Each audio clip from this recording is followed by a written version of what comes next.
اپنے اسلاف کی طرف دیکھیں تو حضرت سیدنا عمر فاروق رضی اللہ تعالیٰ عنہ کے ایمان لانے کا طریقہ کیا تھا کہ کس وجہ سے کون سا سبب بنا.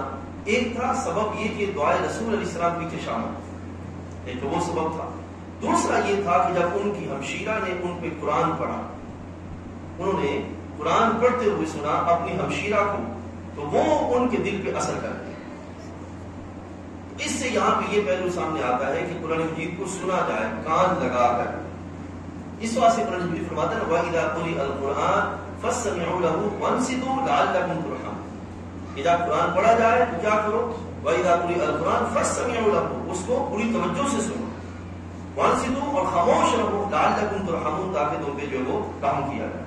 اب آپ ایک لمحے کے لیے سوچئے، اس وقت دنیا کے اندر بہت سی جگہوں پر قرآن مجید کے ذریعے ظاہری جسمانی بیماریوں کا سلسلہ، ان کی شفا کا معاملہ ہوتا ہے.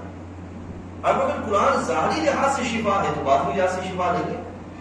قرآن تو خود فرماتا ہے کہ وَنُنَزِّلُ مِنَ الْقُرْآنِ مَا هُوَ شِفَاءٌ وَرَحْمَةٌ لِلْمُؤْمِنِينَ.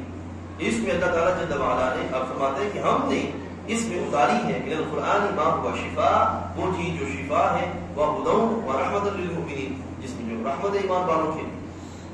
سمجھا؟ تو اس کو پوری توجہ سے سننے سے کیا ہوگا؟ رب کائنات جل وعلا کی رحمتوں کا نزول ہوگا. اس رحمتوں کے نزول کے سبب جو ہے وہ دلوں کی پاکی میسر آئے گی، اور جب دلوں کی پاکی میسر آئے گی تو پھر اللہ تعالیٰ جل وعلا کی بندگی کا احساس جنم ہے. یہ ایک اہم چیز ہے. سب سے پہلی چیز یہ ہے کہ قرآن مجید کو کیا کیا جائے؟ غور سے سننے کا اہتمام کیا جائے. دوسری جو چیز کیا ہے وہ یہ ہے کہ قرآن مجید فرقان حمید پر غور کیا جائے. ایک ایک قرآن کو سننا غور سے، توجہ سے، کیا فرمان کی اس میں جاری کیا جائے. دوسرا اس پہ غور کیا جائے کہ اس میں بیان کیا کیا گیا. جب بندہ غور کرے گا تو غور کرنے سے وہ پہلی تین چیزیں پھر سامنے آ جائیں.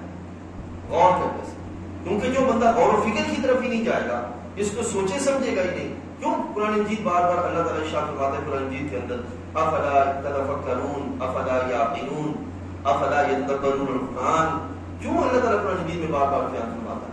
اللہ نے عقل صرف اس لیے نہیں دی کہ ہم جو ہے وہ 2 + 2 4 پڑھتے رہیں، اے بی سی سے آگے کیا بنتا ہے ہم یہ پڑھتے رہیں، الف با تا سا کو ملانے سے آگے کیا لفظ بنتا ہے صرف یہ پڑھتے رہیں. قرآن میں عقل اللہ تعالیٰ نے محض اس لیے نہیں عطا فرمایا، بلکہ عقل تو دی اس لیے ہے کہ بندہ اللہ کی معرفت حاصل کرے.